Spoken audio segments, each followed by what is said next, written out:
Hey everybody, today we are in my kitchen because we're going to be making salt dough. Salt dough is really cool because you can sculpt it and make it into a lot of different shapes and forms. And unfortunately, because the school year got cut short, some of you did not get to do clay. So this is a good chance for you to do a 3D piece of art at home with just a few simple materials. All you need is salt, flour, and water.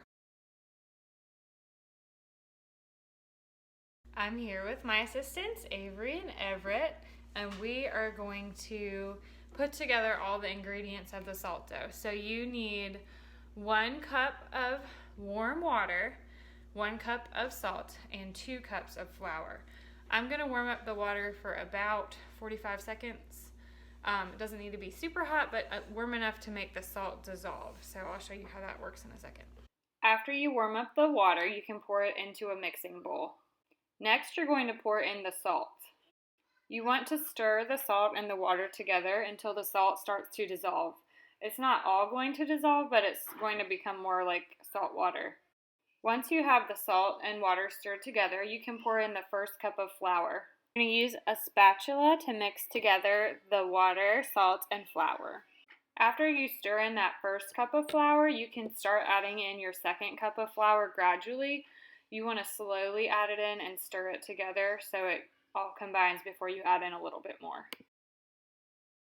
As the dough starts to get thicker, you can use your hands to mix it together. Make sure you're getting all of the flour and salt on the edges of the bowl. After you have your dough mixed together, you want to form it into a ball. If you feel like your dough is too sticky, you can add some more flour, and if you feel like it's a little bit too dry, you can add some more water. It takes a little bit of experimenting to get the right consistency.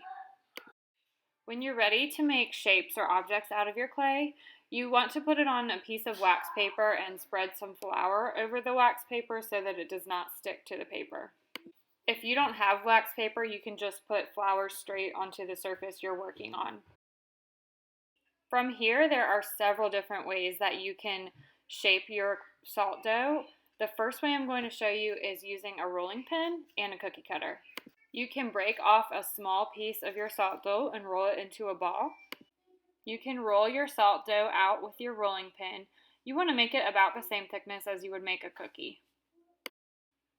If you have a cookie cutter, you can then use the cookie cutter on the salt dough. I have this super cool Ninja gingerbread cookie cutter, so I figured that would be a good choice.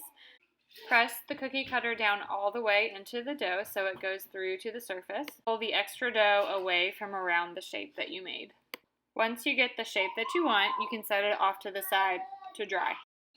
If you don't have a rolling pin, it's not a problem. You can use your hands to shape the clay, and you can also cut out shapes with a toothpick. You're still going to start with a little piece of clay rolled into a ball. Once you have that piece of clay, you're going to flatten it out with your hand. You still want to have about the thickness of a cookie. If you have a toothpick, you're going to draw out your design just like you would draw it with a pencil. I made a Baby Yoda design because it's still Star Wars week at my house. Once you lightly draw out the design, you can press down a little bit harder with the toothpick to make it go all the way through to the surface. After you've cut out your shape, you can pull the extra clay away from the edges. Once I have my shape cut out, I usually like to lift it up off the surface of the table or the counter to make sure it's not sticking, because as it dries, you don't want it to harden and be stuck to the counter.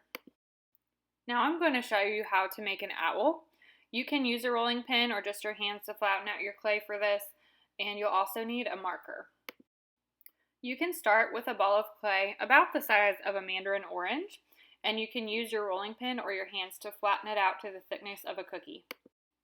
Once you have that nice round flat shape, you can use your marker, and toward the bottom half of the circle shape, you're going to press the marker into the surface of the clay to make a pattern that looks kind of like feathers. You can fold both sides of your flat piece in toward the center, and that's going to create your wing shape. Next, you can use a butter knife with the help of a parent to cut off the top third of the shape. That's going to be used to make our head. When you take that piece and unfold it, you'll have kind of like a half circle, and you can pinch the corners on either side to make the ears of your owl. Once you have a head shape that you like, you can gently smooth it and press it onto the top of your owl's body. If the shape isn't quite working out how you want, you can use the butter knife or a toothpick to trim edges off to make it match what you want it to look like. We're going to use the marker lid to make the eyes. You can press the marker lid straight down into the middle of the head on both sides to make both eyes. You can use a pencil or a toothpick to draw the little circle for the center of each eye. And then again, with the help of a parent, you can use a butter knife to gently press 2 diagonal lines at the bottom of the face for the nose or the beak of the owl. You can use the edge of your marker lid again on the outside edges of the wings to make the texture of the feathers on the wings. Next, I'm going to show you how to make an ornament. The main difference in the ornament and the other shapes we've made is that there's a hole in the ornament that you can hang it from. You could roll out your dough with a rolling pin or use your hand to flatten it out, and then either use a cookie cutter or create your own shape with your fingers to make the shape of your ornament. Once you have the shape of your ornament, you're going to take a straw and gently press it into the top of your ornament. You want to press it all the way through so that that little piece comes out and makes a nice little circle that you can later use to put a string through to hang up your ornament. The next step is to actually bake your salt dough. That's going to harden it up and make it so that it will all stay together in one piece. It can air dry, but baking just makes it go a little bit faster. You want to set your oven for about 250 degrees, and your clay needs to cook between 1 and 2 hours. It really depends on how thick your piece is, and you want to keep an eye on it in the oven and make sure it's not looking brown or burnt. So now you have several options for making art using salt dough. You can cut it out with a cookie cutter. You could cut out your shape with a toothpick. You could create your own owl or other animal. I'd like to see you get creative with this one. Or you could make an ornament. I added this heart after I made my star ornament using salt dough that had food coloring added to it. That's something you can try, but I will warn you, it's a little bit messy. And the last thing you can do if you want to finish out your piece is you can paint it. I used acrylic paint because it is waterproof and it won't wash off, and I painted my own little baby Yoda.